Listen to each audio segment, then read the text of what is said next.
안녕하세요. 절세도 기술이다. 세무회계 창공 대표 세무사 김도윤입니다. 보통 부동산 거래를 하거나 아파트 같은 걸 사시게 되면 부동산 등기라는 걸 하죠. 그래야 소유권 등을 주장할 수 있으니까요. 그래서 부동산 거래를 할 때 부동산 등기는 너무나도 당연한 행위다라고 생각들 하고 계시죠? 이거는 이제 정상적인 여러분들 같은 그런 상황에서는 당연히 정상적인 거래인데, 부동산 등기를 하지 않고 양도를 하게 되는 경우가 많습니다. 이런 경우에는 세원 포착이 어렵게 되죠. 그래서 양도소득세법에서는 미등기 양도자산에 대한 불이익이 상당히 큽니다. 그래서 오늘은 미등기 양도자산이 뭔지, 그리고 양도소득세법에서 미등기 양도자산에 대한 불이익이 뭔지, 그리고 미등기 양도자산에 대한 판례에 대해서 소개를 시켜드릴까 합니다. 부동산 거래를 하시는데 본인의 상황이 미등기 양도자산에 대한 사항에 해당이 되는지 여부에 대해서 궁금하신 분들은 오늘 잘 들어주시기 바라겠습니다. 오늘 준비한 내용은 앞서 말씀드렸듯이 미등기 양도자산에 대한 양도소득세에 대해서 말씀을 드릴까 합니다. 첫 번째로 미등기 양도자산이라는 게 뭘까요? 토지, 건물 및 부동산에 관한 권리 등을 취득한 자가 그 자산의 취득에 대한 등기를 하지 않고 양도하는 것을 말합니다. 등기를 하지 않고 양도를 하다 보니 세원 포착이 너무 어렵게 되죠. 그래서 국세청은 이러한 거래들을 막고자 양도소득세법에서 상당한 불이익을 주고 있습니다. 그렇다면 미등기 양도자산이 어떠한 불이익이 있는지 한번 살펴보도록 하겠습니다. 첫 번째로 양도소득세 비과세 및 감면에 관한 규정을 적용을 배제합니다. 이게 무슨 소리냐면, 예를 들어서 1세대 1주택 비과세 특례를 적용받을 수 있는데, 만약에 그 부분에 대해서 미등기를 했다라고 하면 1세대 1주택에 대한 비과세 규정을 적용시켜주지 않는다라는 내용이죠. 그리고 두 번째는 장기 보유 특별 공제를 배제합니다. 그리고 세 번째는 양도소득 기본공제 250만 원에 해당하는 공제를 적용을 하지 않습니다. 그리고 네 번째는 필요경비 계산공제를 적용할 때 10분의 1배를 적용하게 되는데, 이 필요경비 계산공제에 대해서는 제가 자세하게는 나중에 말씀을 드릴게요. 그리고 다섯 번째가 제일 중요합니다. 70% 세율이 적용이 되는데요. 지방소득세까지 적용하게 되면 77%가 적용이 됩니다. 만약에 1억 원의 양도차익이 발생됐다라고 가정을 하게 될 경우에는요, 장기보유 특별공제 안 되죠. 그리고 양도소득 기본공제 250만 원 적용 안 됩니다. 그러다 보니까 1억에 대한 양도차익에 대해서 77%가 세금으로 때려받게 되는 거죠. 그러면 7,700만 원 세금으로 내고 2,300만 원에 대한 수익만 가져가게 되는 겁니다. 정말 미등기 양도자산에 대한 불이익이 너무나도 크죠. 그렇다면 이렇게 생각하실 수도 있겠습니다. 아니, 바보 아니야? 왜 등기를 안 하지?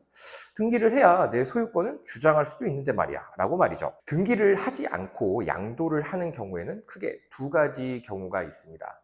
첫 번째는 의도적인 탈세를 위한 거죠.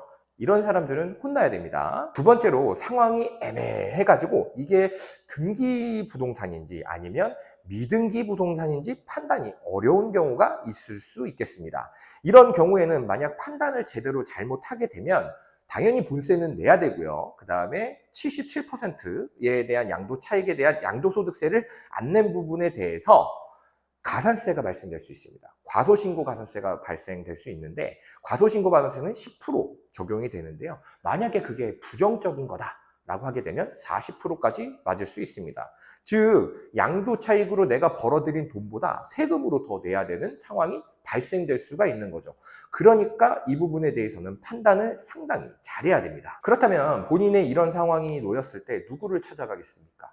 당연히 세무사를 찾아가겠죠. 그러면 세무사님이 그런 상황을 보고 판단을 해주시는데, 아주 재밌는 판례가 있습니다. 제가 하나의 판례를 소개시켜 드릴 건데요.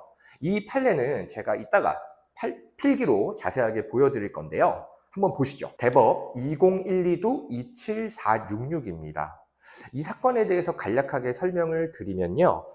일단은 아파트가 생기기 전이었어요. 아파트가 생기기 전이어서 분양권이었습니다. 부동산을 취득할 수 있는 권리였는데요. 분양권을 취득을 할 때 일단 중도금까지는 완납을 합니다.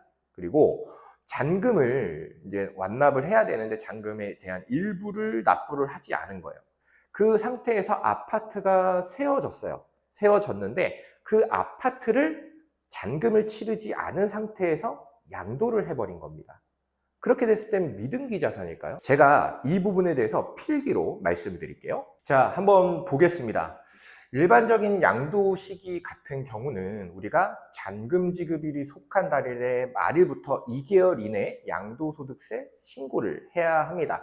이걸 양도 시기라고 하는데요. 우리가 보통적으로 이때 이제 잔금을 지급을 하면서 이제 등기를 치게 되는 거죠. 그렇기 때문에 만약에 잔금 지급을 하지 않은 상태라면 양도 시기가 도래되지 않았기 때문에 이제 소유권을 등기를 안 해도 되는 부분입니다. 이 사건은 그래서 그걸 악용한 사례인데요. 아까 제가 말씀드렸던 것처럼 중도금을 완납을 했다라고 했죠. 그리고 원래 잔금을 치면 이제 소유권 이전 등기를 해야 되는데 일부러 잔금에 대한 일부를 계속 남겨놓고 있었습니다. 아까 그 판례를 보면 연체를 일부러 하고 있었던 거예요. 그래서 등기를 아예 안 해버린 겁니다. 그러니까 세무사가 얘기했겠죠. 이거 어차피 잔금 지급일이 기준이기 때문에 이건 등기 안 해도 됩니다. 이거는 소유권 넘어온 거 아닙니다. 그래서 이 부분에 대해서 만약에 등기를 하지 않고 넘기면 이건 미등기 자산이 아닙니다. 이렇게 상담을 했겠죠. 여러분은 어떻게 생각하세요? 이제 잔금을 지급하지 않은 상태에서 등기를 치지 않고 넘겼다. 이건 미등기 자산일까요? 아닐까요? 대법원에서는 당연히 이걸 미등기 양도 자산으로 봤습니다. 이 부분에 대해서는 이제 정상적인 거래였다면 그것도 잔금이 되게 많이 남았던 상태도 아니었어요. 이 잔금만 지불하면 바로 소유권 등기를 할 수 있는데 의도적으로 이거를 납부를 하지 않고 있었다라고 하는 것은 이것은 정상적인 거래가 아니기 때문에 미등기 자산에 해당한다 라고 판결을 내려버린 겁니다. 이 사건이 시사하는 바가 있습니다. 아마 이 납세자분께서 이제 세무사를 찾아가서 이러한 상황이 있는데 과연 이렇게 했을 때 미등기 자산에 해당합니까? 라고 물어봤을 거예요. 근데 제가 추측하는 바로는 어차피 잔금 청산일, 그러니까 잔금 청산일의 말일로부터 2개월 이내 양도소득세를 신고 납부를 해야 된다는 이 규정을 알고는 있겠죠. 모든 세무사들이 이걸 모르진 않을까요? 근데 이것을 알고 있는 상황에서 이 지식으로만 될 것 같습니다. 잔금 치기 전에 등기 안 하고 넘기면 이건 양도 시기가 도래되지 않은 거기 때문에 가능합니다. 이렇게 얘기를 했겠죠. 그 잘못된 상담 때문에 이 사람 어떻게 됐습니까? 엄청난 세금 물었겠죠. 그렇기 때문에 여러분께서 만약에 양도소득세를 상담을 받고자 하실 경우에는 꼭 한 가지만 기억을 하셔야 됩니다. 바로 즉답을 하는 세무사는 피하셔야 됩니다. 이 납세자도 여러 가지 상황이 있었을 거고 이 상황에 대해서도 판례가 존재했을 겁니다. 그런 상황에 대해서 꼼꼼히 판단을 하고 이 납세자에게 적용받는 판례들을 다 파악을 하고 나서 상담을 진행했어야 합니다. 여러분들께서는 반드시 즉답하는 세무사는 피하시길 바라겠습니다. 이상으로 오늘 영상 마치도록 하겠습니다. 기타 더 문의사항이 있으신 경우에는요, 제가 댓글에다가 세무회계 창공 전화번호라든지 주소를 넣어 드릴 테니까 언제든지 방문해 주시고 언제든지 전화 주시기 바라겠습니다. 절세도 기술이다. 세무회계 창공 대표 세무사 김도현이었습니다. 영상을 끄시기 전에 구독과 좋아요 그리고 알람 설정 부탁드리겠습니다. 감사합니다.